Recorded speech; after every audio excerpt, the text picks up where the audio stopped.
Coming up next on All About Android, it's me, Jason Howell, my co-host Ron Richards, and my other co-host, Florence Ion. That's right, she returns tonight. We talk all about Android 12L Beta 1. More details around Android 12's Go edition. It's not quite out yet, but we've got a lot of information there. Oppo teased its first foldable, which looks actually pretty interesting. Apple now has an Android app, but for AirTag tracking. Don't get excited. 911 calls apparently didn't work for a Redditor, someone who had the Microsoft Teams app installed on their device, something you definitely don't want to miss. Plus, your email and a whole lot more next on All About Android. Podcasts you love. From people you trust. This is Twit. This episode of All About Android is brought to you by BetterHelp Online Therapy. Join over 1 million people who have taken charge of their mental health. As a listener, you'll get 10% off your first month by visiting betterhelp.com/Android. And by Audible. Audible is the leading provider of spoken word entertainment. And right now, for a limited time, save 60% on your first 3 months of Audible. That's only $5.95 a month. Give yourself the gift of listening. For more, go to audible.com/allaboutandroid or text allaboutandroid to 500-500. Hello and welcome to All About Android. This is episode 555. Isn't that nice? It's got a nice ring to it. Recorded on Tuesday, December 14th, 2021. Your weekly source for the latest news, hardware, and apps for the Android faithful. I'm Jason Howell. And I'm Ron Richards. And I'm back, baby. Oh, there she is. Wow. Well, Hi. hi, Flo. It's good to have We're you here. very excited that Florence has been released and able to come back on the show, so it's good. I mean, Yeah. it was Unfortunately, I did absolutely no healing on my healing journey, but I did pick up a lot of crystals on the way. So I have a lot of pretty crystals now. Oh, well, that's good. I mean, that's progress of some Positive kind. side of it. Yeah. The crystal kind. You know. You've been busy. I got some phones too along the way. Oh, really? That's nothing new. We know you collect phones for a living. Flo, it's not the journey, it's the phones you collect along the way. Yeah, exactly. Right. If only that wasn't too long for a title, we'd have our title this early on. So, Flo, let me ask you, everyone who comes on the show, we ask, what phone do you use? What's your daily driver? So what phone are you using these days, Flo? I'm actually not using the Pixel 6 Pro. Yeah, you were going off on that in our WhatsApp. 9. Wait, did you just throw that on the floor? She did. She violently threw it. Yeah. So. Yeah, she stomped on it with her biker It has boots. a case on it and little Pachaco on the back for my Sanrio fans. So don't worry. So you care enough to put a little Pachaco Sanrio thingy, But not whatever you enough just to said use there it. on the back, but not enough to use it. How else am I going to hold this ginormous phone? Yeah, it's a phone. It's not that big, is it? It's pretty big. I will say it's big enough that when I was in Tahoe last week, I put it into my jacket, like my cold weather jacket. And yes, I do have one. And I actually couldn't bend because the jacket is so low on me, because like women's jackets, sometimes they'll go down to your knees. And so when I would try and like bend at my hip, the phone would kind of like get stuck in there and I have to like adjust the pocket. It's a feature. Very It keeps specific you from. case. Yes, I know. I think I know exactly what you mean, though. Yeah. But this is interesting. I think this is appropriate to talk about because I feel like in our WhatsApp, you had some choice words to say for the Pixel 6. If you could summarize quickly, why are you sticking with the OnePlus 9 and not going full time on the Pixel 6? I don't remember exactly what I said. I'm not going to go through the logs, but No, you don't need to reiterate. I triggered you. I triggered you. Can I prompt you again with what triggered you, Flo? yes. So I'm on the Pixel 6, and I actually had my first foray out of my zip code since I've gotten it. I had to go into New York City for work last Friday and got on the train at 7:20 in the morning and stayed went to dinner after work. Got home like 11 or whatever. I was in the office and at like 1:30 I looked down at my phone and guess what my battery was at? I left the house at 7 a.m. It was 1:30 in the afternoon Guess what my battery level was? 15%. 41%. 41%. Now, at home, 41%. When I'm connected to Wi-Fi, I can go, like literally today is a great example. My battery right now is at 67%, and it's 8:30 at night. I got up at 5:45 this morning and unplugged it. Okay. So what's the difference? I was on Wi-Fi at home. I'm in New York City on 5G.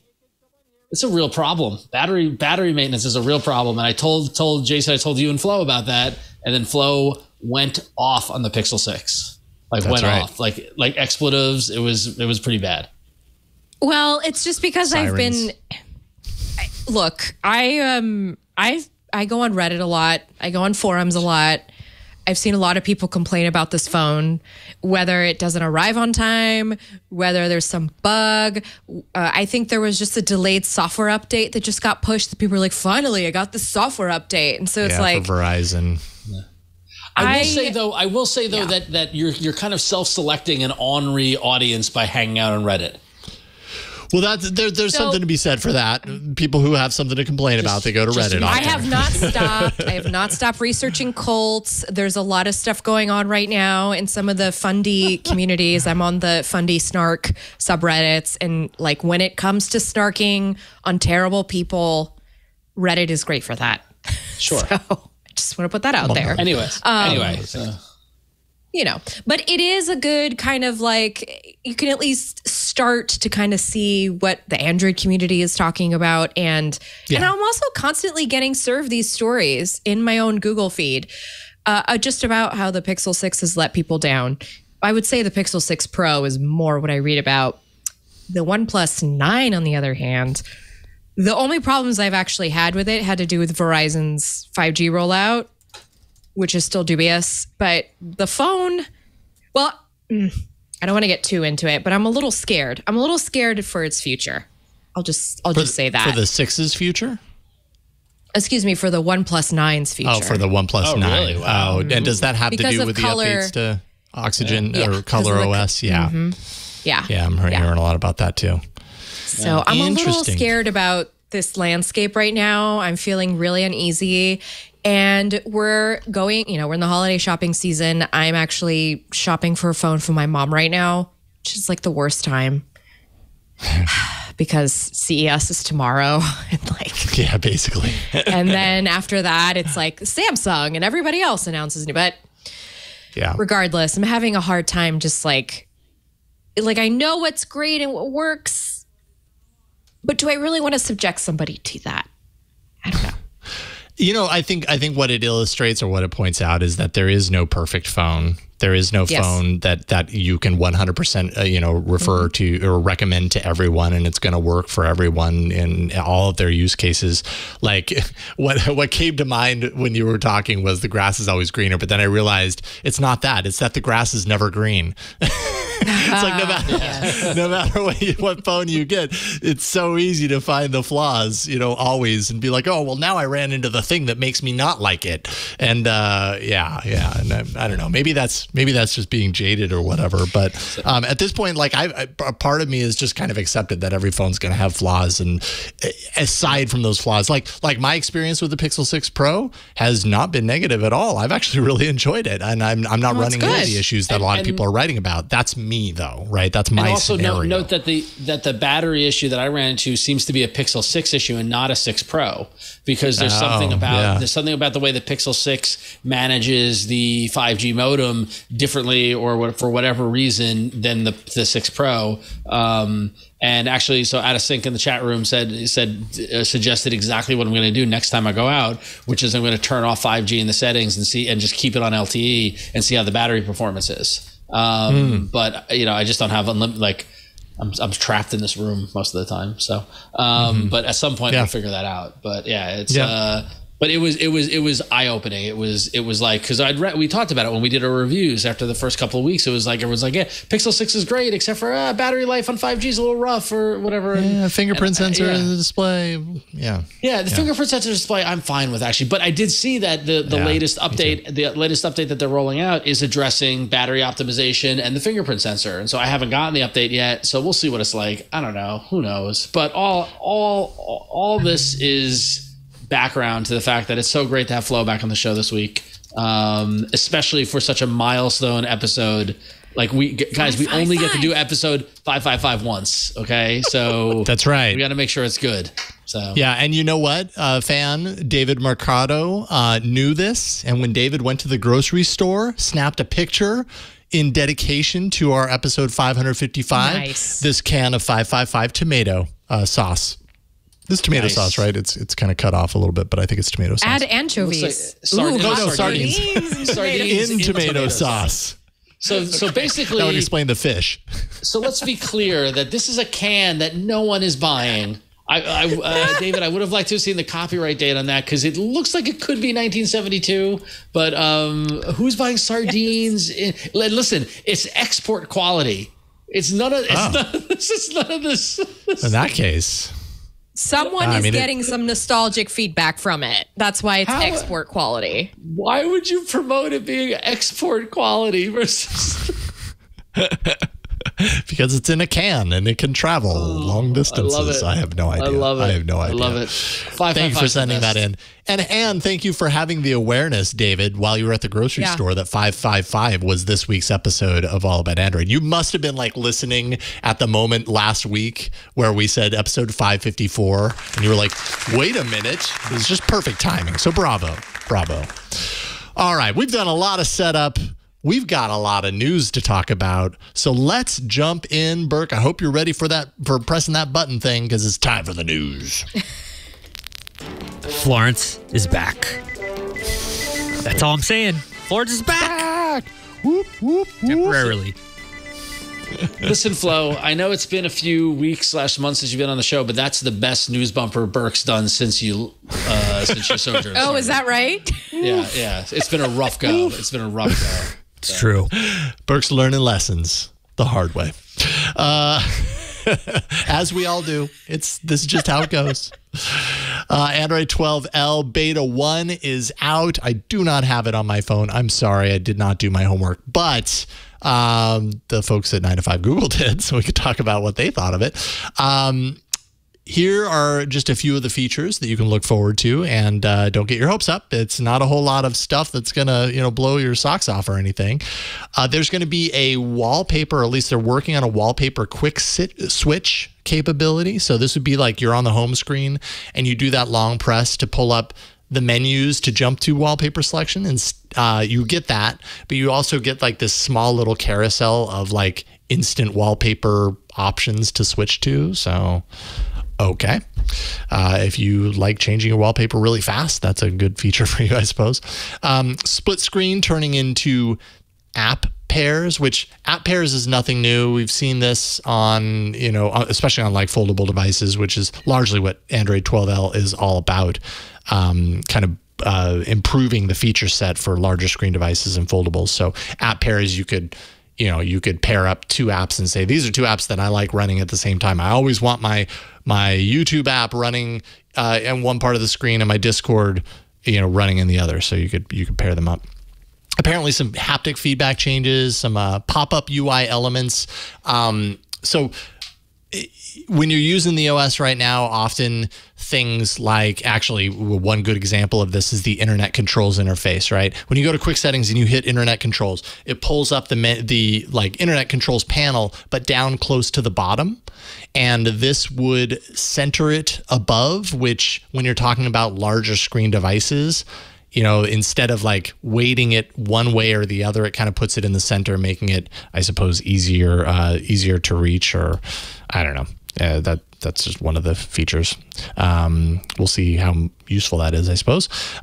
Google Cast volume level. We talked a couple of weeks ago about how Cast, the volume rocker on the phone, is no longer changing the volume of what you're casting to like a TV, which is kind of lame. This doesn't address that specifically, but what this does is this would include the Cast volume in the volume controls panel, which actually makes a lot of sense, right? When you open up that volume controls controls panel. It would have all of the different things you control volume with, and now including cast volume level. And then finally, and there's other things, but I left them out, but finally 9to5 Google did an APK Insight teardown, and they spotted hints that show that Android 12L is going to bring Face Unlock to the Pixel 6 Pro, which was a feature that we expected to see at launch.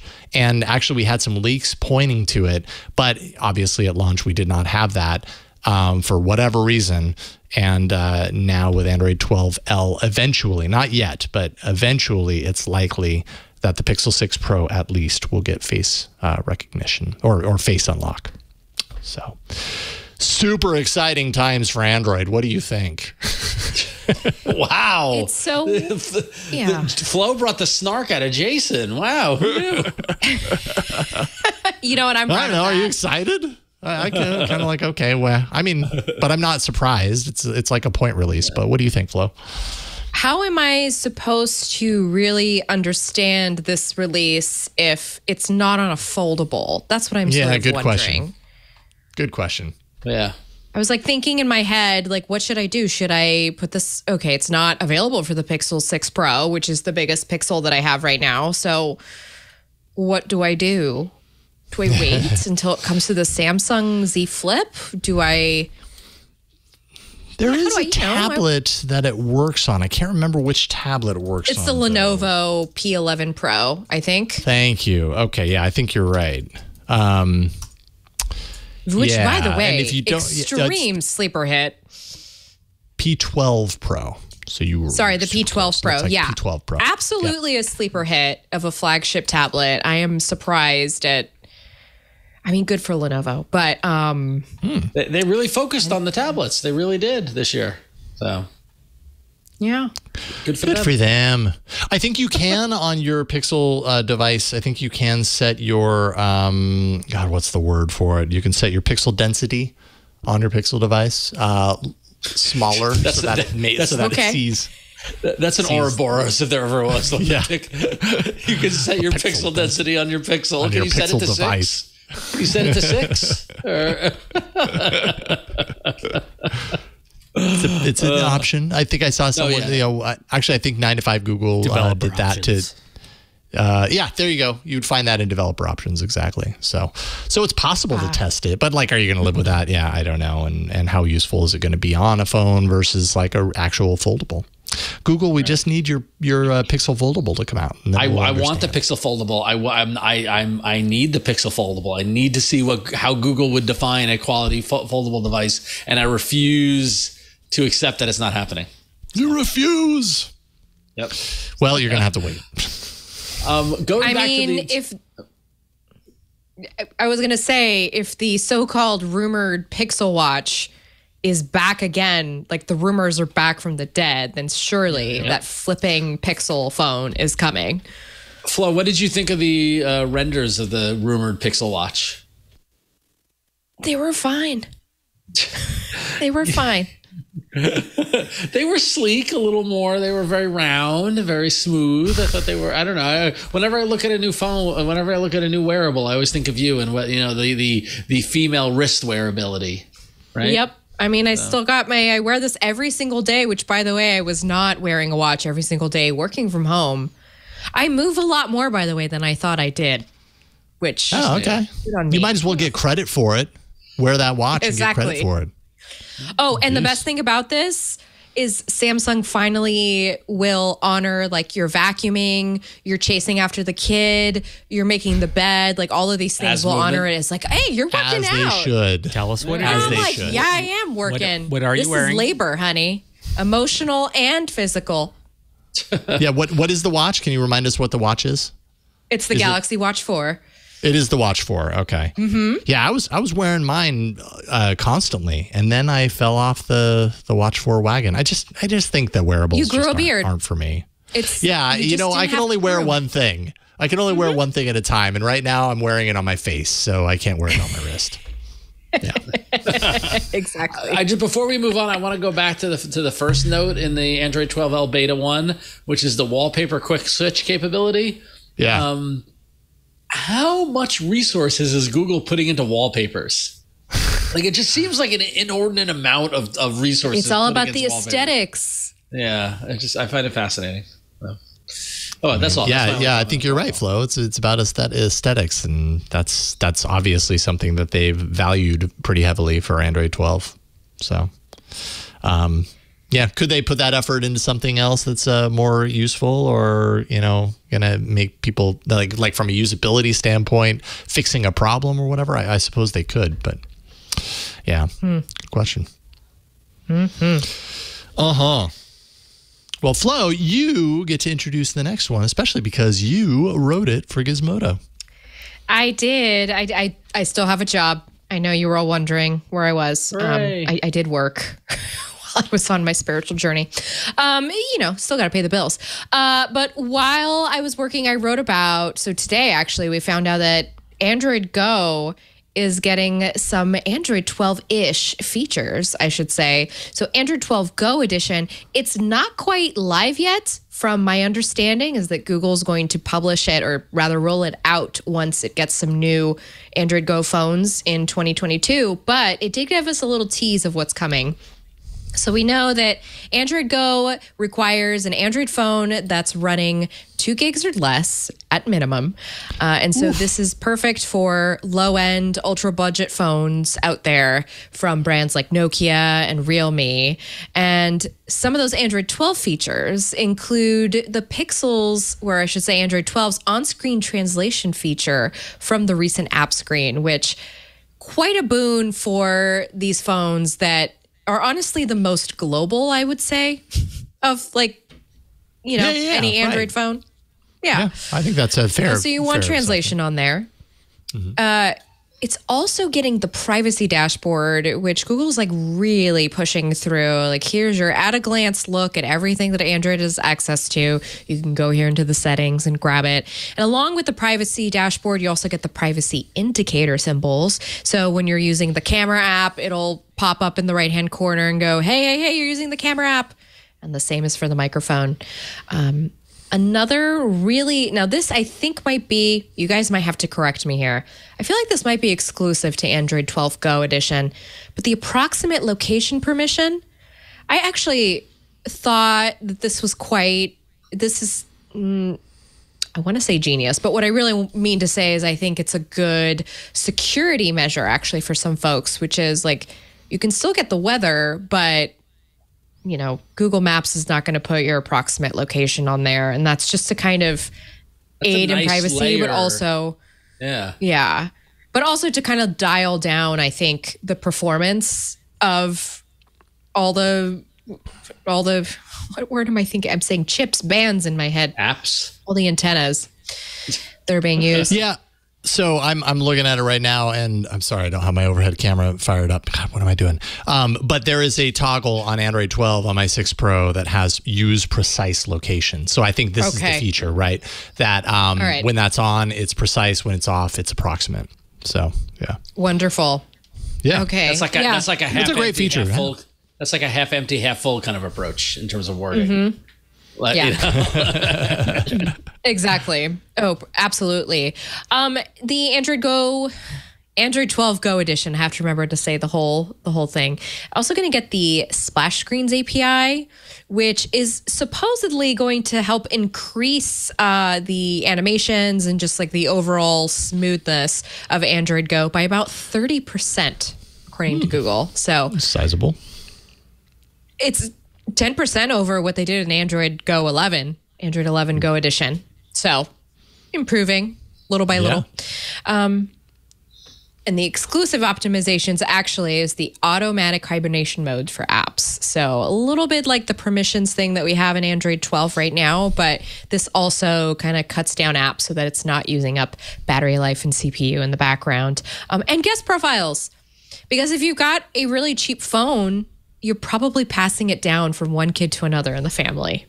It could be. Yeah, absolutely. Nice. Gonna get those guest profiles. I haven't had a whole lot of experience running a device that has that minimal amount of memory and Android Go running on. I'm trying to think if we ever got a device in the studio when we were in the studio to show that off and to get a firsthand perspective, how responsive is this? But I love that they're doing it because, I mean, it's incredibly important. Like you said, I mean, worldwide, there are so many of these lower spec devices because there are many markets around the world that like that's the amount of money that someone can afford to spend on a smartphone, and they're lucky to be able to get a smartphone at that price. And so having a version of the OS that really that is able to operate on that like svelte hardware is really important. So I'm happy Google does it.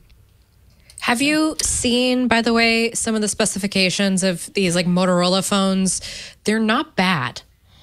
They're not bad. You're definitely, Android Go is more of a deal than it was, I think, when it initially launched.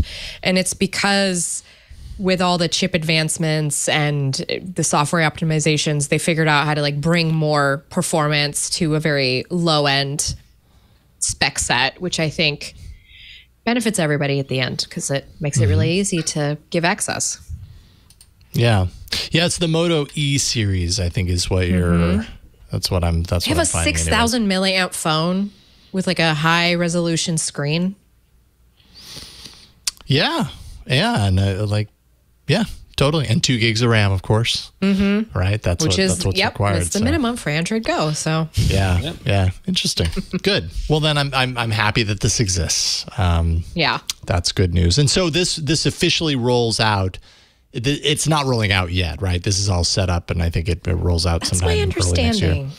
So I didn't have time to follow up with Google on that, but my understanding is this will roll out when the new phones get announced in 2022. So cool. Any day now.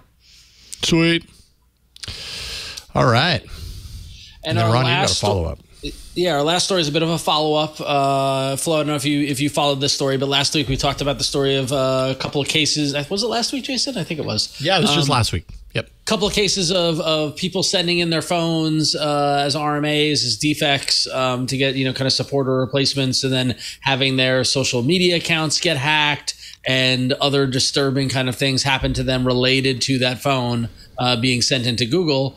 And personal data leaking out and that sort of thing. Google announced that after that it was investigating, and finally Google reported that the breaches weren't the result of their own employees. No details.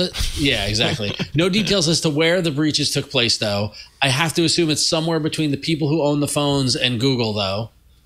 Somewhere in that chain of events, the phone got into someone else's hands and they did it. Google will begin to share more info on how to lock down devices before sending them in for an RMA, which, to be honest, it's 2021. I'm shocked that this hasn't happened already. Yeah, me too.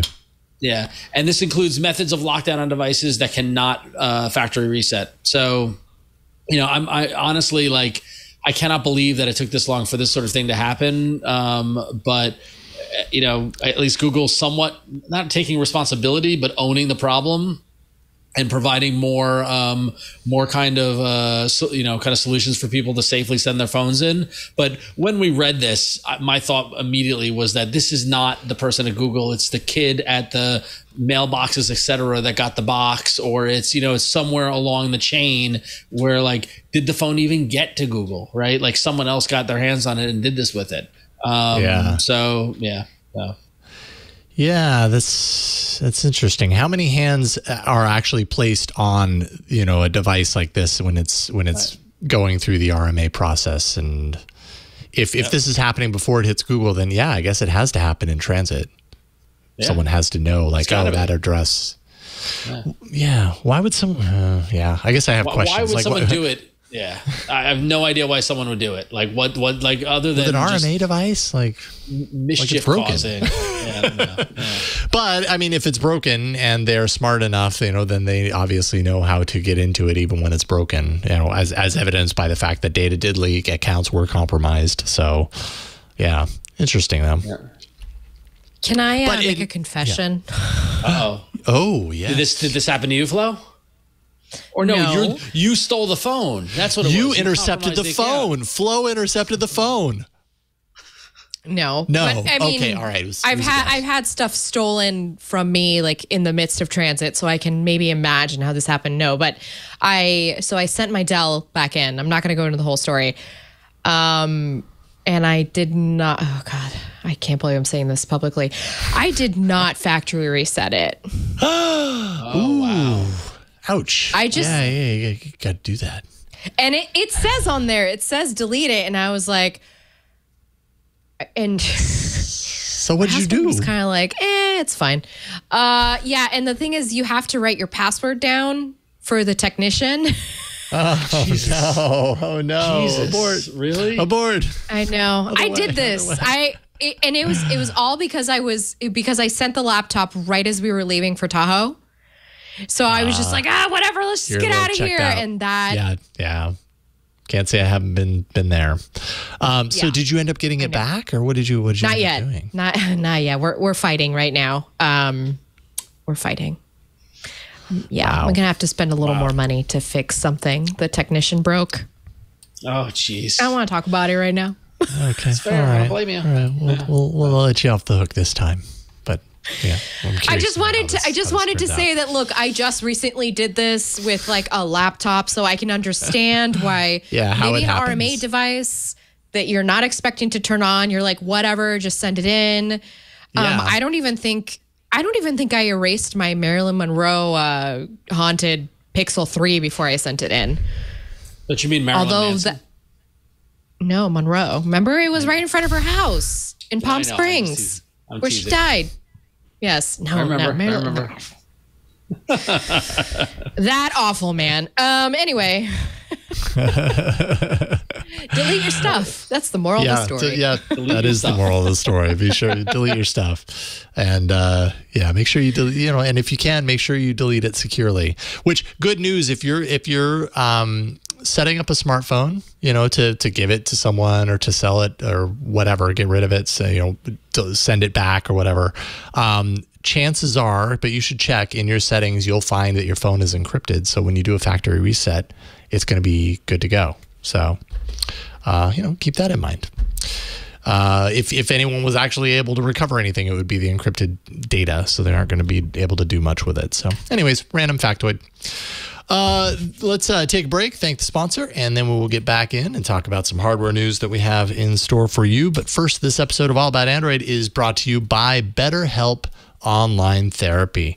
And you can actually check them out, betterhelp.com/Android. I did, and it's pretty awesome. The best way to think about therapy is, often the best way to think about things is through a bunch of analogies. We get our cars tuned up, and we're doing that because we want to prevent bigger issues down the road, quite literally. We get annual checkups. We go to the gym, all to kind of take care of our physical wellness, our physical health, prevent injury, prevent disease. We do our chores around the home regularly. Well, some of us do, because we don't want to live with a giant mess of a house and mice and roaches and all that kind of stuff. Going to therapy is like all of these. It's routine maintenance, right? It's for you, for your mental and emotional wellness and well-being. And you do that, you're going to hopefully prevent bigger issues from happening down the road. Well, therapy doesn't mean that something's wrong with you, right? It means that you're actually investing in yourself to keep your mind healthy. That's really what you're doing. You are making an investment in yourself. And that's what BetterHelp is all about. It isn't just like any online therapy. It's customized for you by offering, things like video, phone, live chat sessions with your therapist. So you don't even have to see anyone on camera if you don't want to. If you want to, that's great. They offer that. It's all integrated into the system, works really well. But if you want it to just be by the phone, or you want to chat with your therapist, that's fine too. It's much more affordable than in-person therapy. You can start communicating with your therapist in under 48 hours. It did not take me very long when I signed up for BetterHelp and, kind of did the questionnaire. It was a very thorough, direct questionnaire as far as why I'm there, what I'm looking for, who I'm looking for, do I have any preferences, all this kind of stuff. I mean, I heard from a therapist in less than like 6 hours. I was matched with someone. I heard back from them, and we were rolling. So really cool stuff. Why invest in everything else and not invest in your mind and your body, just your well-being? Well, this podcast is sponsored by BetterHelp, and All About Android listeners get 10% off their first month at betterhelp.com/Android. And I'll spell it out for you. That's BETTERHELP, betterhelp.com/Android. We thank BetterHelp for their support of All About Android. All right, cue the hardware bumper because it's time for the hardware bumper.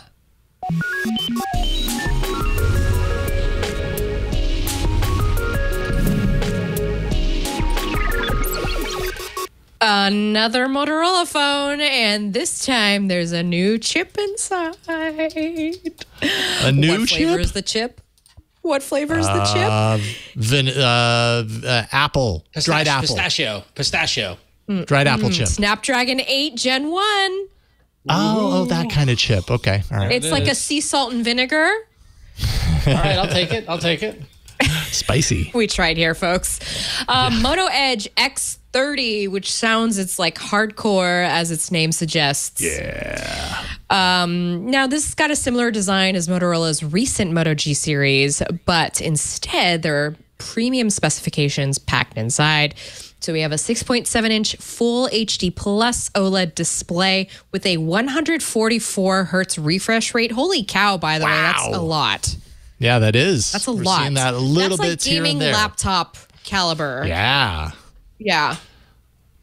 Budget. Yeah, gaming I don't know. laptop, I don't say. know that I've seen that with my two eyes on a smartphone yet. I've heard that it's coming to some smartphones, but I haven't actually seen that with my two eyes yet. But I wonder, boy. Okay. Again, here we are.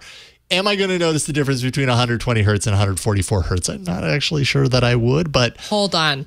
Before we get to the rest of these specs, do you think Yes. that we're going to have the same situations that we had with TVs when they started to up the refresh rate?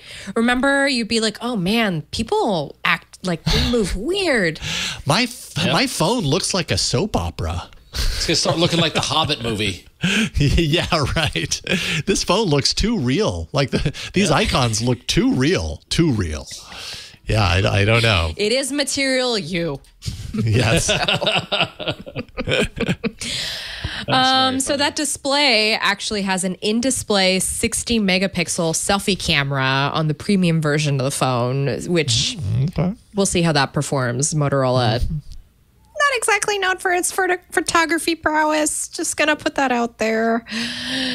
Sorry to be negative. Also, 8 or 12 gigs of RAM, which is really nice. 128 or 256 gigs of storage. Triple camera array on the back, which is kind of standard for everybody these days. Standard, Yeah. It's releasing first in China for $500 to $550 USD. That's converted over from Chinese yuan. And that's not bad. That's not a bad price at all. Not too shabby. More regions are expected in the coming weeks. So, Man, Motorola. I remember when Motorola phones were the bee's knees. When a new Motorola device announcement came and it was like, all right, stop the presses. This is big. Be it the Moto G for that mid range, or the Moto X, and all of their premium back in their heyday. Man, now I feel like Moto is just, I don't know. It's changed, man. It's changed. I mean, this looks nice, but God, maybe it's just that we've already seen so much with smartphones. It's hard to get really excited about specs anymore. So I have a theory. Yeah. You say Motorola's changed. Let's not forget that Lenovo took over Yeah. a while back. True. Good thing to point out. And something like a high refresh rate, a bunch of RAM. This just sounds very like, I don't want to say gamery, but I'm going to say it. I'm going to say gamery. I'm going to say it's a demographic. You say it. It's not a bad word. Demographic. Yeah. It's a classification of a customer. I think that when you're pushing 144 hertz refresh rate, like that is a spec that I would argue, maybe I'm wrong, but I would argue only really matters to someone like a gamer. that actually is trained to see and understand why that makes a difference in something versus like 90 hertz or 60 hertz. Like it actually does make a difference when you're gaming. I don't know if it makes a huge difference when you're mobile gaming versus like seeing it on a really big screen. You know, there's probably a little bit of a difference there, but yeah, I would agree. That's a spec that really seems geared for someone who's gaming. To me, I think $550. Yeah, not too shabby. Yeah. I mean, and who knows what that's going to be priced at if it's released in the US. It's probably going to be more than that, but I don't think you're looking, this is like $1,000 phone, you know, this is still going to be an affordable device. But yeah. You know, also, we didn't even talk about the chip, but yeah, I mean, I guess this is good news for about the chip? Qualcomm in China. Yeah. Are you excited about the new Snapdragon 8 Gen 1 chip? What I'm enjoying right now is being a fly on the wall to all these companies, being like, we can do better than Apple. That's what I'm enjoying right now. It's fun. It is a fun adventure to watch everybody kind of go on, though, right? I mean, yeah. We will do better. We will be better. Especially, and what I also think is funny is that especially people who are established in this space like Snapdragon, who's been doing this for a long time, right? Versus Apple and Google, who are just kind of on the scene, right? So, I mean, competition is a good thing, but like if I were Snapdragon, you've got years of, you know, experience, legacy, you, right? Yeah, right. And I don't know. I just think they shouldn't sell themselves too short there. Yeah, and just stop using buzzwords and put pedal to the metal. Yeah. There, she wrote it. It writes itself. I know, right? Yeah. You're coming up with titles left, right, and center. All right. Well, moving on. So our good friends over at Oppo haven't released a foldable device yet, but it did post late last week in a blog post about its first foldable, the Find N.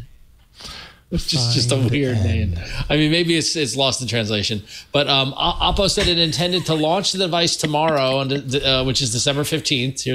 Today's December 14th, so tomorrow the 15th. And they included a shot of, although it seems like you launch the device when you talk about it. Like, why talk about it before you launch it? But anyway, so the blog post included a shot of the device from the side, folded up, and a short promo video that shows off the device. It said it had produced 6 prototypes since 2018, which doesn't seem like a lot in 3 years. I feel like, nearly 4 years, you can do more than 6 prototypes. And they say, if this is true, and we'll have to find out tomorrow when they actually officially launch it, they figured out how to prevent the crease in the middle.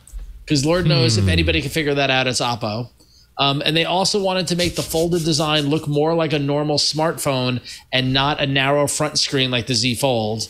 And EvLeaks actually leaked the promo images of the device as well, which, if EvLeaks is leaking it, then it's real.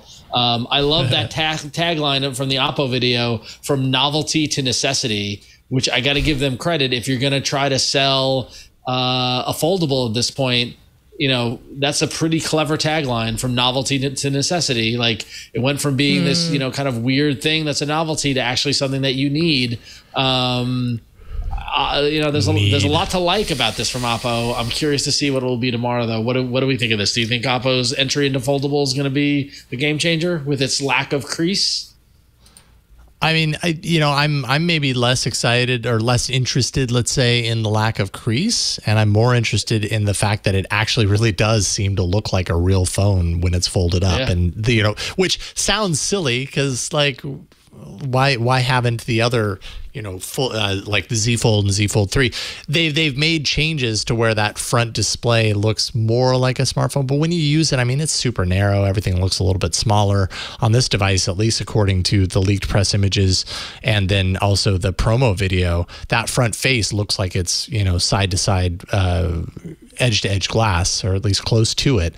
So you aren't making sacrifices there. So I think that's good. I mean, that's an inevitability as far as the Z Fold is concerned, but Oppo is just getting there first. And apparently, by the way, speaking of Samsung, the display is a Samsung display based on a report from a Korean outlet, the EvLeaks. Of course it is. Yes. Interesting. Of course it is. Who else is selling these components? Samsung is selling them, and that's the end game here. Yeah. Yep. Good job, Oppo. We'll probably find out more. Well, we'll definitely find out more tomorrow. And didn't we had a story last week, I believe, that also hinges on some announcements that are coming tomorrow. Who was it? It was TCL, the fold and slide. TCL, yep, the fold slide. So the fold The slide. fold Yes. and slide. It unfolds and then it slides also. Very slowly, like the fold slides slowly. That's what it should be called. Yeah. So. Yes, the Lord. slow fold. So anyways, we'll have some more interesting stuff coming out of that announcement tomorrow for sure. And then to follow up on last week, we had an emailer who asked about the TCL Google TVs compared to the TCL Roku TVs. Roku, I don't know why I accented Roku. Roku. And wanted to know, like, is there any reason why I shouldn't buy the Google TV version? And we were like, no, you get the Google TV version, right? Like all the same hardware and everything like that, plus the Google TV interface. Like, why wouldn't you do it? And then this news happened, I think like a day later. Who knows if it was because of the show. I like to think sometimes that it is. TCL pulled its Google TV sets from Best Buy. Best Buy, by the way, is the only place, from my understanding, where you can buy the Google TV sets that TCL makes. Pulled those sets from Best Buy's shelves because of some performance issues. They're going to apparently at some point roll out a software update that will address these things. 9 to 5 Google editors noted in their coverage on this that, you know, some of them have the Google TV versions of these TCL displays, and they say, yes, performance has been really sluggish. There were issues with the remote. I don't know what those issues were, though. And those complaints mirrored customer complaints that you can find in other places, you know, on Best Buy and in Reddit and everything like that. So apparently there are serious enough performance issues with these TCL Google TVs that they're pulling them off the shelves. So whoever it was that we spoke with last week, I can look up the name to be sure. It's I've got it right here. It is Jared. Maybe hold. You know, holding pattern. Yep. I'm not saying that the TCL TV is a bad option. It's just right now you're not going to be able to get it, and maybe you might not want it if the performance is that bad. But it sounds like they're looking into it and they're going to address it. So that's promising. Yeah, hopeful. It happens. Yeah, it happens. All right. So let's take a break and thanks our next sponsor of this episode. This episode of All About Android is brought to you by our good friends at Audible. And listen, this holiday season will certainly be more special than last. I know it already is. It's going to just be even more special. And it's finally time to gather together and exchange thoughtful gifts with the people you care about. In the midst of all the holiday excitement, think about giving yourself the gift of an Audible membership. Now is the absolute best time to do it with a special offer of 60% off your first 3 months. And with Audible, you can listen to more of whatever you're into because Audible has it all. An unbeatable selection of audiobooks, tons of binge-worthy podcasts and exclusive originals, all available to download or stream. So here's what you get. As an Audible member, you can choose one title a month, like the latest bestseller or hottest new release, and it's yours to keep forever. But here's the best part. You also get full access to Audible's streaming library, the Plus catalog. You can discover your next podcast obsession, check that audiobook off your bucket list, or get lost in a world of original content from celebrity creators, best-selling authors, and leading experts, the kind of stuff you can't hear anywhere else. Stream all you want, as much as you want. And to use your Audible membership, you need to download the Audible app. The Audible app is free and can be installed on all smartphones and tablets. And let me tell you, once you install that Audible app, you will literally never uninstall it because you won't be sorry. I love Audible. Been using it for years. It's the go-to spot. And honestly, you know, when there's a new release that I've been waiting for months, like Termination Shock, the latest work from Neil Stephenson, one of my favorite authors, you jump all over it. Of course, they've got an audio version, and you can dive in and get lost into this dystopian near future climate change. I'm about 25% of the way through it, and I just love Neil Stephenson and all his writing. And of course, it's on Audible. It just came out a couple of weeks ago, and you do not want to miss it. Love it, love it, love it.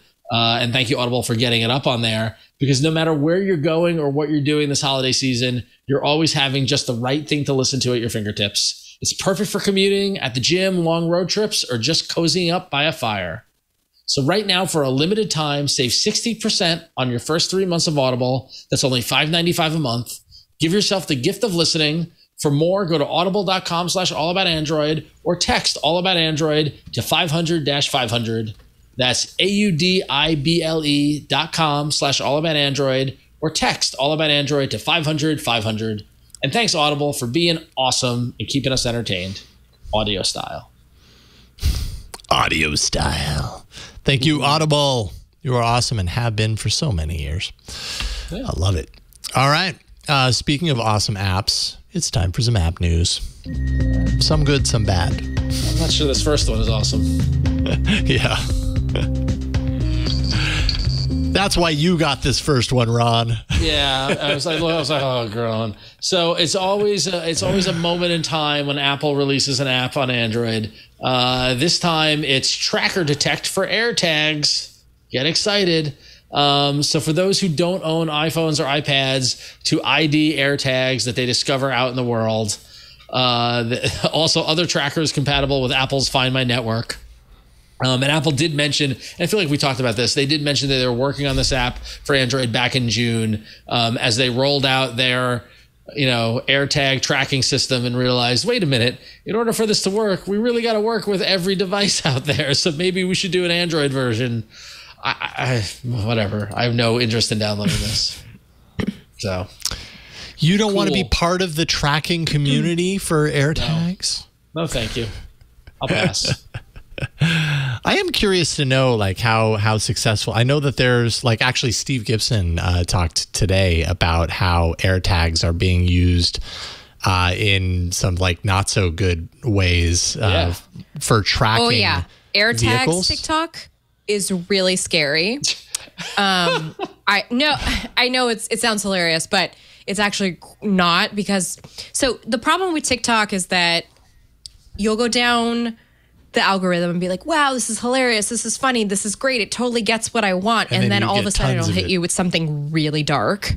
No, it'll just go to something really dark, and you're like, oh my God. No, and this is everybody's experience with TikTok after you've been on it for a while.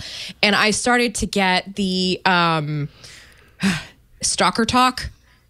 Oh. So wow, women who are being stalked. Yeah, it's terrible, but the AirTags are always tagged in these particular videos, and it's just women talking about how really scary people will put this in their car or just something ridiculous like that. And so I don't know what Steve talked about the other day, but I know that it's been in the conversation about how at least now Android users could help. Yeah, well, what Steve talked about has to do with thieves using AirTags to track and steal cars from. So a thief might be out. I took it dark. According to this story. Yeah, what's that? I took it a little dark, but that's. Well, no, but my side of the internet. I think ultimately, obviously, there's a lot of benefit that can come from something like a Bluetooth tagger or an AirTag or whatever. There's also a lot of ways that it can be used for really bad things. So, and I don't know. I have no real interest in having these. I lost my wallet a couple of weeks ago, and I guess at the time I was like, damn, I wish I had a tracker on it. But, ultimately, by the way, totally unrelated to anything. A week later, I decided, all right, I haven't found my wallet. I probably lost it for good. I called all my cards, canceled them, got new ones, went to the DMV, ordered a new driver's license. And of course, the next morning, my wife found the wallet. So that's just how it goes. Irony. That's just how it goes. But anyways, if I'd had a tracker in that thing, then I would have found my wallet, in my car in the random weird little place that it fell into. But outside of that one example, I really have had no real interest in having a tracker. I don't know. They also just, I mean, they're small, but they're not so small that they aren't bulky to some degree, I feel. I have a Samsung tag around here. I still haven't set it up, and part of it is because I just haven't left the house much. Yeah. So I don't really know what to put it on. Well, maybe you have nothing that you need to put it on. That's My fine child too. has her own GPS tracker. So, Is she wearing a smartwatch? No, there are kids though that wear, like, you can buy through Verizon or your carrier, like a smartwatch. She has the little Geobit still that she just like pins on, just goes on her back, and Okay. it's great. It uses 5G LTE and works almost globally. Is that through Verizon? No, it's independent. Although they just got bought by they got bought by Life 360, I think, and I'm actually looking into that because I heard. Oh yeah, you got to look into that. I've been reading some stuff about Life 360, and I was just like, okay, but I don't want to say anything because I haven't looked into it, and I don't want to put something out there that's untruthful because that would not be journalistic of me. But it's something I'm looking into.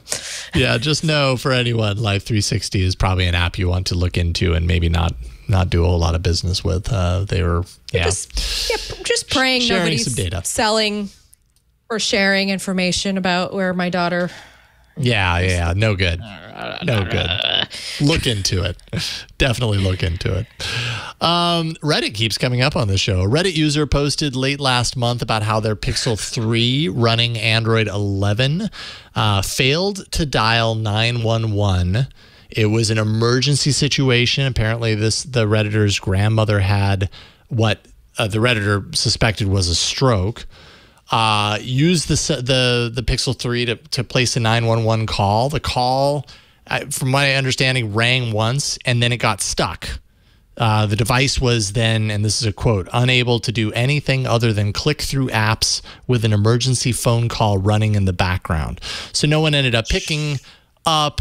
It makes it sound like maybe it was not possible to like hang up or anything. Luckily, they had access to a landline, so they were able to call there ultimately and get the emergency taken care of. But this Redditor posted it to the Google Pixel subreddit. Apparently now this post is the most upvoted of all time, so it's getting a lot of uptake.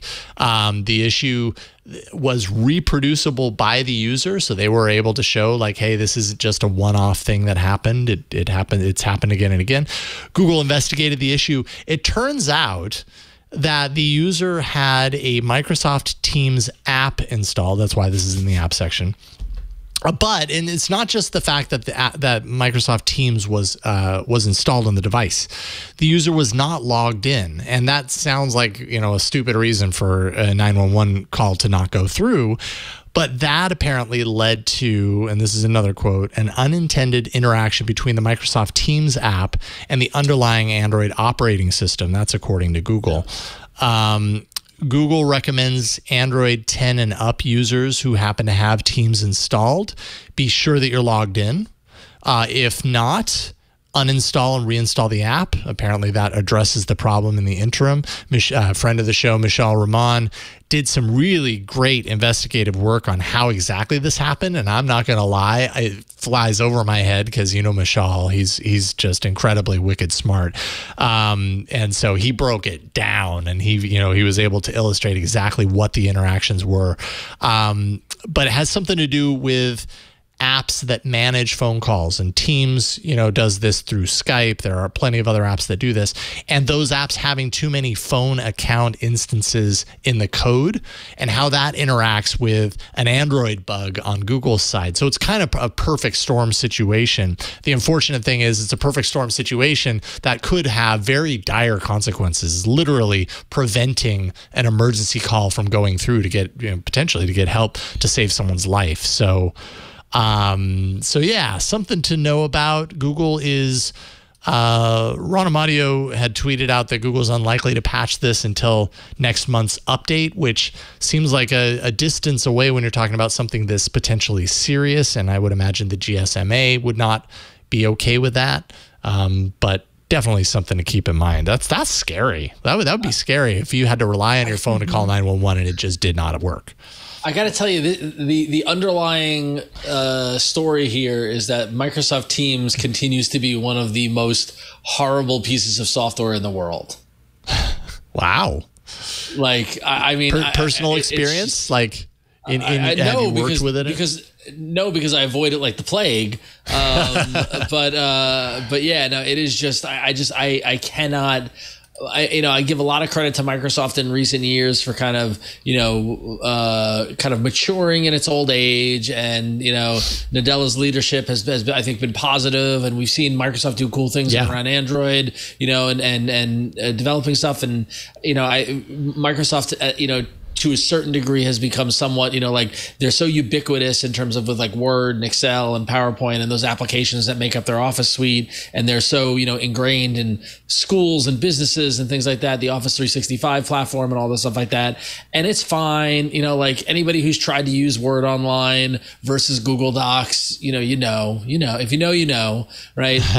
But the thing is, at least it's usable, and they're making improvements and making it better and all this sort of stuff. But at the end of the day, Teams for some reason is just like a miserable experience. And so like when I heard about this, I'm like, of course Teams is at the heart of this, right? Like this is it's amazing. So whatever. I'm just not surprised. I do not like Teams. dropping bombs on Microsoft. Scooter X does point out in the chat room that Microsoft has patched it. They released an updated Teams app to fix the bug, according to Scooter X. And that's great. I think, though, what this points out is there is an underlying issue that Google needs to address as well. And so that's something that Google's going to have to do on their end. Because I imagine this isn't an issue that would only be related to Teams app. Potentially another app could also have this issue if the perfect storm lines up there too. So hopefully it won't. And who are we hearing? Is this a cat or do you kid? hear awake. Mona? Yeah, somebody. Oh, is that Mona? Yeah. Hi, Sorry. Mona. No, She's fine. really loud now. She's really loud and she has an attitude. So kids do that. That happens. Then it doesn't change for a very long time. Let's just say. Can I add to this discussion? Yeah. I know we're kind of railing on Microsoft Teams, which I never use. But I want to share that Andy Anatko, who I do material podcasts with on the Relay FM network, he and I have been using Google Duo on the web to record the pod every week recently. Oh, really? Yes, because... And you're happy with it? Our respective powers keep going out.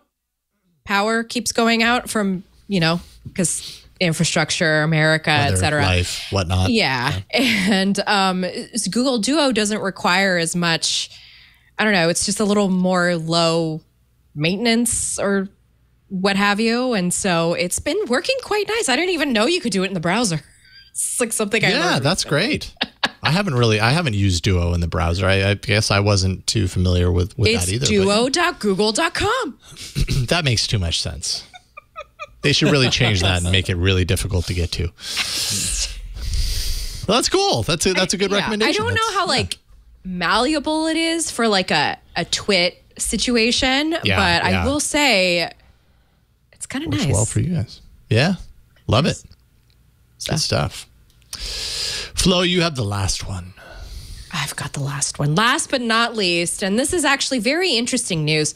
We don't really know what is happening with this Android on Windows saga, because that really is what it is at this point. But we do know that all of this, I don't want to call it infighting, but all of this scuffling is at least getting us more opportunities to have Android on Windows. So Google actually built a native app for Windows that will allow Google Play games to run directly in the operating system. So we're not talking about the built-in Windows 11 situation that we have going on with, I think it's called the Intel Bridge.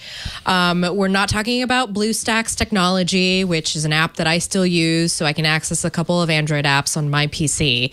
We're talking about, this is from Google's camp.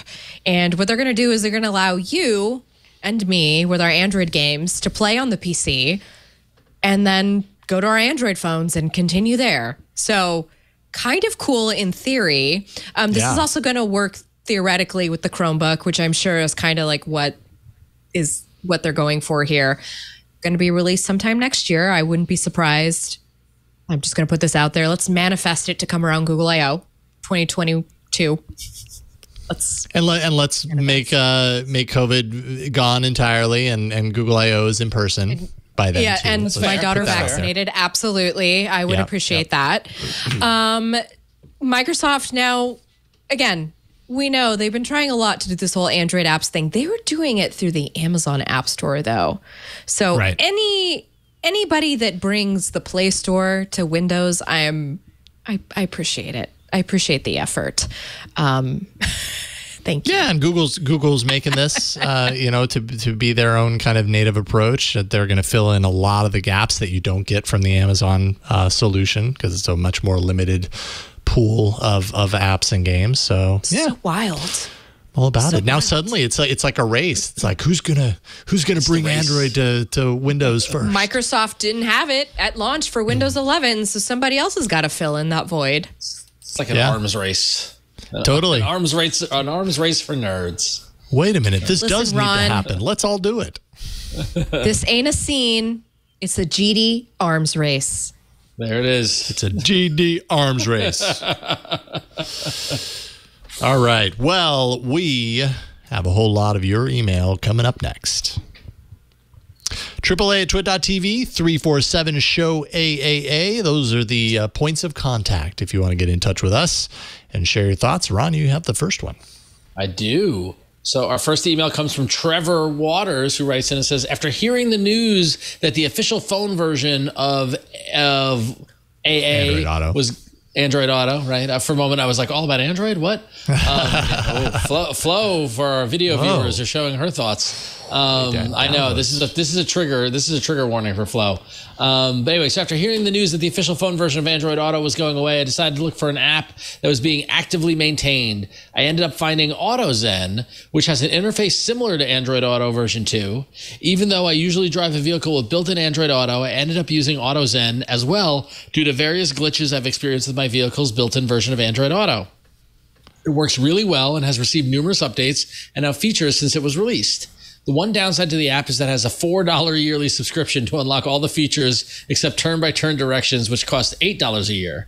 You can also pay $17 a year for lifetime access to all features. The developer chose these prices due to their ongoing costs of integrating Mapbox into the app. Even though I don't like paying a subscription for an app, this is one of the few apps where I feel like this is a worthwhile expense. It also incentivizes the developer to keep improving and updating their app since they can justify dedicating time to it due to the continuous revenue stream. Hopefully this will be useful to people that have been affected by the removal of the phone-based Android Auto. And thank you, Trevor.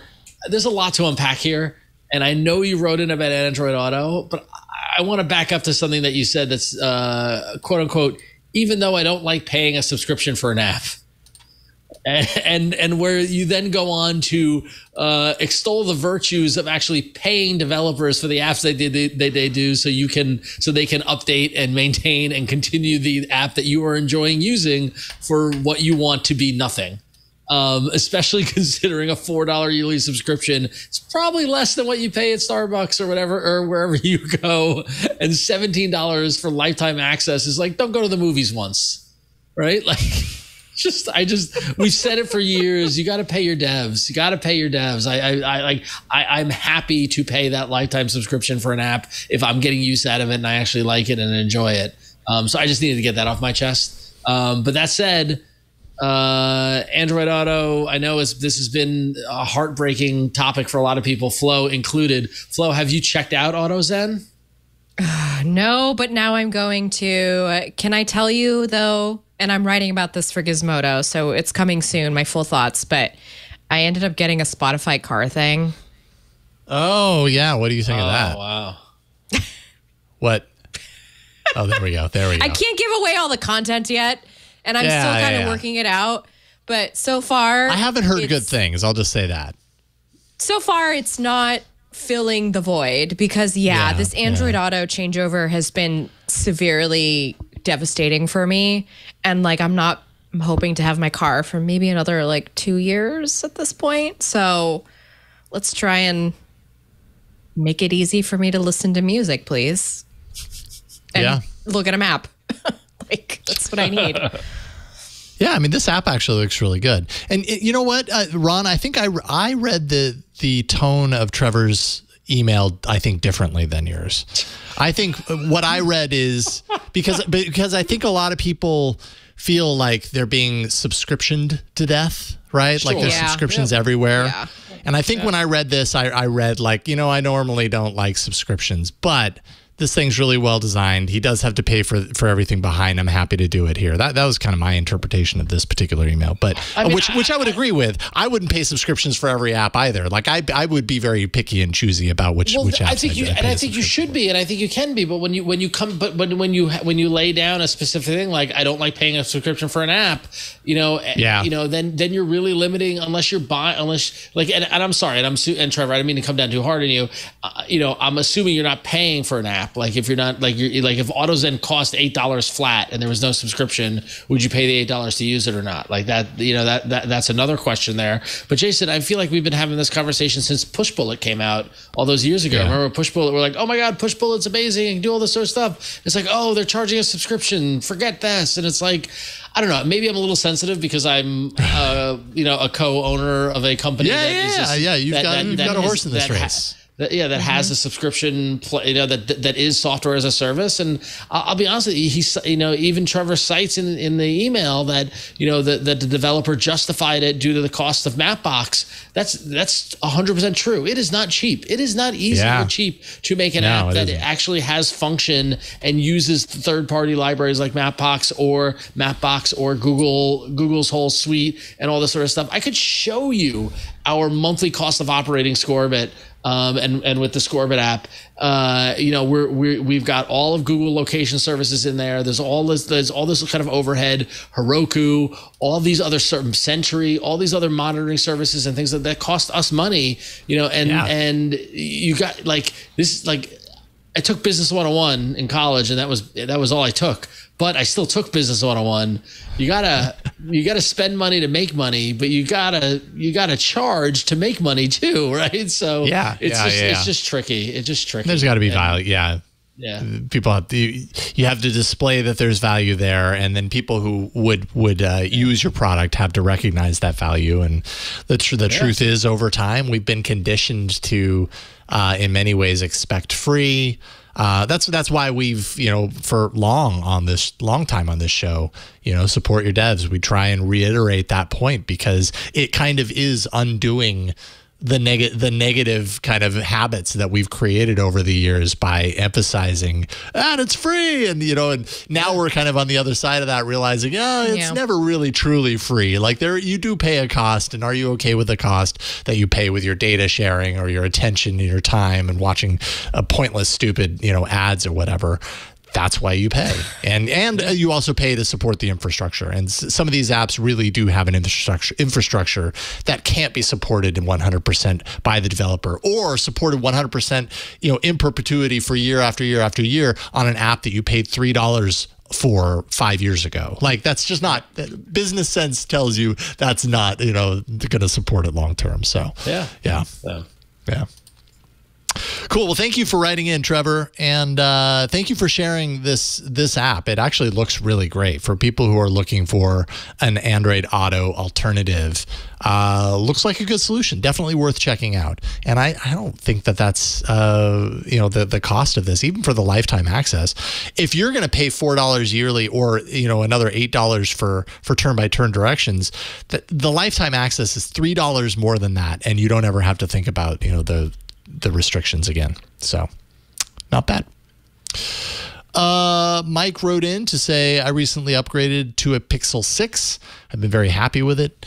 This is my first phone with 5G, and I've discovered that my 5G signal inside my place of employment is terrible. If I stay on 5G at work, I'm lucky if I can get the Google web page to load, but my connection over LTE is good enough that I can listen to Spotify and even watch a YouTube video at 480p without buffering.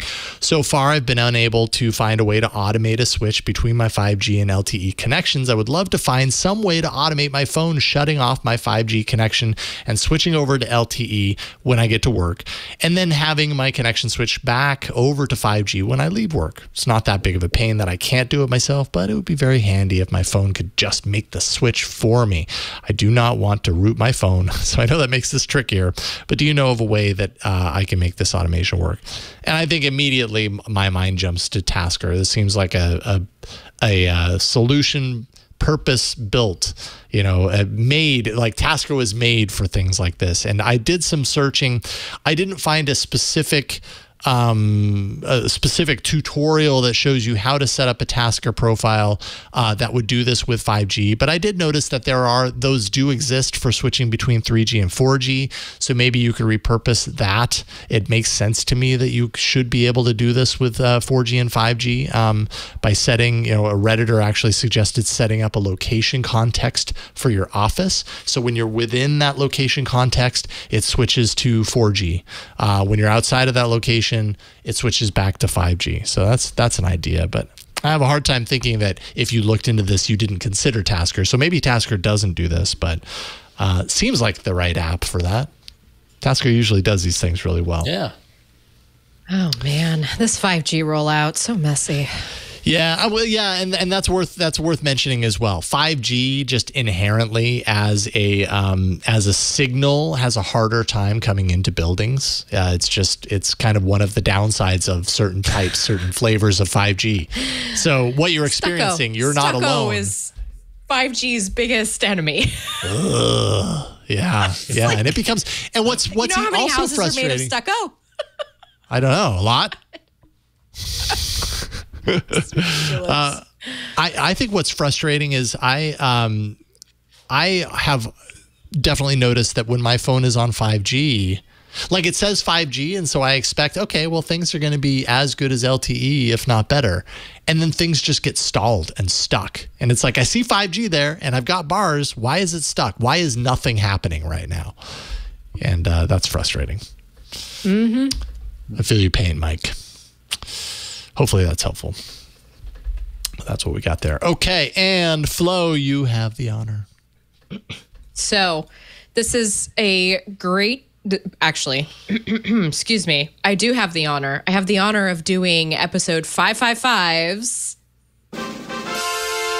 Email of the Week. Here we go. Now, regarding Matt's issue with birthday reminders in Google Assistant for episode 554, this isn't a fix, but an alternate solution that might help Matt, as well as Jason, Ron, and other Facebook-adverse folks out there. I use the app called Birdays. It's spelled Birdays, by the way. You can manually add birthdays to the app or import them from your contact list. The app will remind you on people's birthdays, and this is my favorite feature, there's an option for an additional reminder 1 day, 2 days, 3 days, 1 week, or 2 weeks before if you need a reminder to buy or mail a gift or card for someone. Happy holidays to everyone. Brian in gloomy and chilly Pittsburgh. Brian, you are after my own heart. Let me tell you, 2021 is the year that I forgot a lot of birthdays. Any particular reason? Just busy? Well, I became a parent. My mind is usually thinking about her, and I went back to work, and my brain is just so filled with things that I need to track and need to do and need to learn. And some days I don't even know what the actual date is because I just know it's Wednesday and that's all that matters. And so I'll forget a person's birthday, and then I feel like a complete garbage person at the end. I used to be so good about this. I used to be very good about getting a card in the mail or getting a text with a really great animated graphic. And this 2021 is just, I could use this app is what I'm saying. So thank you, Brian. Thank you, Brian, for writing in about Birdays. Birdays. I also like the name. Birdays. Birdays. When's your birthday? When's your birthday? Because that's the way you say it as a kitty. As a kitty. As a kid. Anyway, it's my birthday. Yeah. Thank you, Brian. This week, you may be chilly and gloomy Pittsburgh, but you are also the email of the week. So I hope that keeps you warm. Boo! Right on. That was our apptastic email block this week. I was gonna say that felt like the app arena from the listeners. Yeah, totally. fill in the void of the app arena that we absolutely do not do anymore. And I'm sorry to say I don't miss it one bit. But I'm happy that you guys are sending it some app I miss it a little bit. I miss it a little I was bit. thinking about it today. Like, a little bit, I miss it.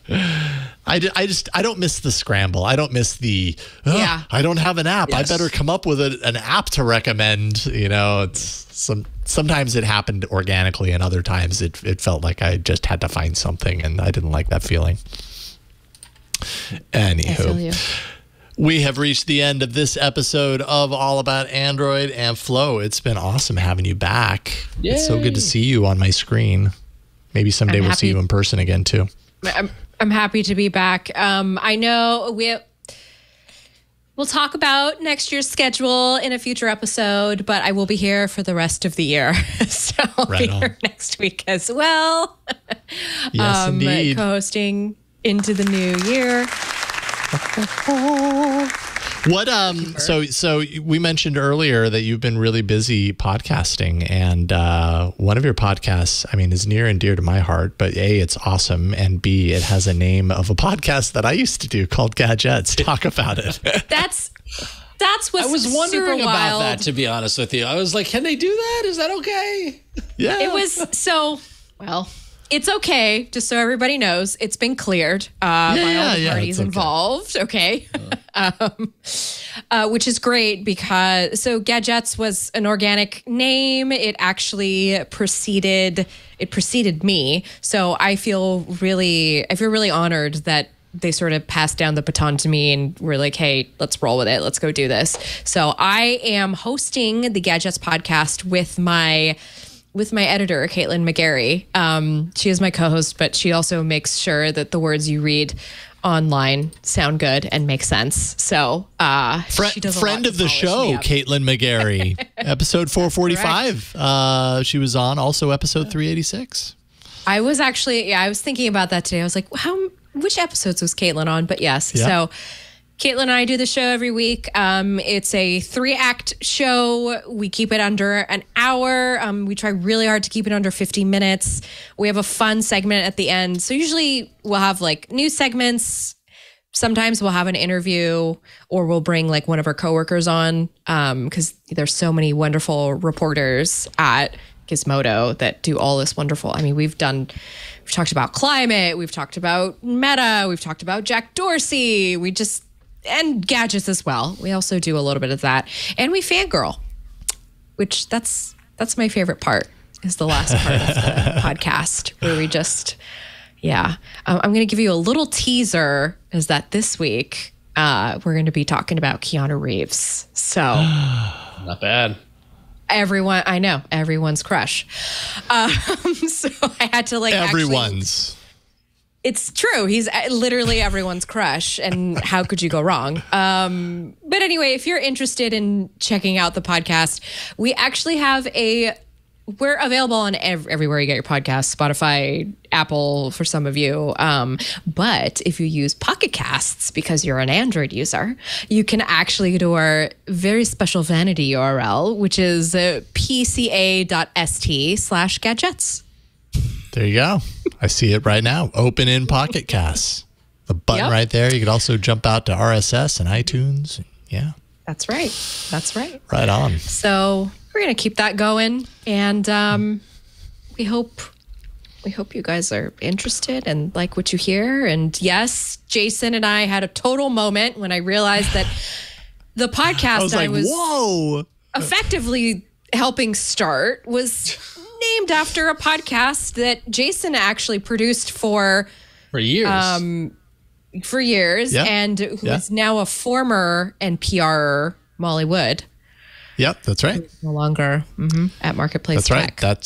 I mean, Gadgets holds a very special place in my heart. That's probably one of my most favorite shows that I've ever been involved with. It was just so much fun. So, podcasts named Gadgets are always good. So that's the rule. They're always amazing. So you're a good company. And the other thing to know about Gadgets is that it's one of the few tech podcasts that passes the Bechdel test. So there you go. it's Congratulations. Not many people are applying the Bechdel test to podcasts. Not enough people are doing that, in fact. So Yeah. I tried to say we were the only ones, but then when I fact checked that, I was like, we're not the only ones talking about. We're not the only women talking about tech, so that wouldn't be true. But we are one of the few. Yeah. Yeah. Love it. And true to the Check it name out. of the show, so it's great. Right on. Well, Flo, congratulations on that, and it's really great having you back. This has been a lot of fun. Thank you. It feels like I never left, actually. So there you go. I would agree. Ron, what you got? All right. Well, yeah. So as always, follow me on Twitter and Instagram at RonXO. I don't often talk about what I do during the day, but I'm excited because actually today was the convergence of two things in my day job as well as stuff we talk about here. First up, those of you on T-Mobile, we know that we talk a lot about T-Mobile. We've talked about in the past T-Mobile Tuesdays, that great app they have where basically they give you perks for being a T-Mobile customer. A lot of you, I mean, I'm on T-Mobile. Android is huge on T-Mobile. Today, I invite you to open up the T-Mobile Tuesdays app, and Burke, I shared a screenshot of it so people can take a look at it. But starting today, running for the next week via the T-Mobile Tuesdays app, you can get a free 1 month of Marvel Unlimited, the Marvel Comics, digital comics app. That one. Other one. The first one. Thanks, Burke. There you go. So our video viewers can see this is a screenshot from the T-Mobile Tuesdays app. You get free 1 month of Marvel Unlimited. Check it out, read some digital comics, check out the new version of Marvel Unlimited that we worked very hard on for it to pop up on Android. But then the second thing, without Burke messing it up, was we covered the Spider-Man No Way Home red carpet on YouTube. You go to youtube.com/Marvel to check it out. But I worked with the fine folks at YouTube and Google, and they promoted it on Google TV. Nice. So what we're looking at for our video viewers is a screenshot of a screen grab from Google TV promoting the Spider-Man red carpet that I helped produce. But that graphic you're looking at, I actually, art directed, I approved and sent to Google, and now it was a real thing. It was on my TV. It was pretty cool. Good. Yeah. Looks so good. I get to do some cool stuff every now and then. So, so good times. So if you have Google TV, check that out, and you can watch all the fun stuff from the red carpet in Hollywood as the new Spider-Man movie comes out. So. Hey. Ron's got sway with Google TV. That's what I learned. It was more luck than anything. I just happened to I was talking to my YouTube rep and happened to mention it. They're like, "Oh, well, we have to promote that." I'm like, "Oh, is that something you'll do?" I was like, "So yeah, we got it." Heck yeah, that's good to know. Actually, they should do more of that. They need to use that carousel a little more often than they have. So agreed. Yeah. Spider-Man's kind of a big deal. Just saying. Yeah, people are into it. This movie is going to be a big deal. Yes, I'm excited to see what the outcome of this movie is. Yeah. Right on. Thank you, Ron, and congrats on that. That's awesome. Love it. My pleasure. Thank you. Thanks, Burke. Thank you, Burke. That's right. Thank you, Burke, for everything you do. Thank you, Victor, for everything you do behind the scenes. Without either of them, we would not have a show to present to you because they make it happen on the technical level, especially. So thank you for that. You can find me on Twitter at Jason Howell, of course, doing the show Tech News Weekly with Micah Sargent. Actually, this Thursday, I talked earlier about the 911 Android story earlier.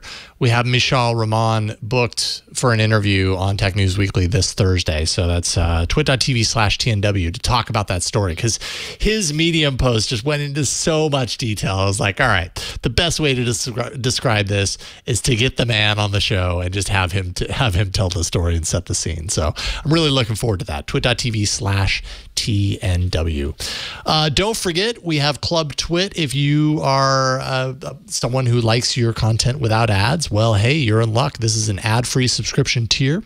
twit.tv/clubtwit. You get all of our shows without ads. You get an exclusive Twit Plus podcast feed, tons of extra content going in there, not just pre and post show content. Ant Pruitt, who is managing, the community manager of Club Twit, is doing all sorts of special interviews and stuff. It's really cool stuff what he's got going on. So you want to check that out. And then you also, as a member, get access to the Discord, which is just a ton of fun. $7 a month. twit.tv/clubtwit. /twit.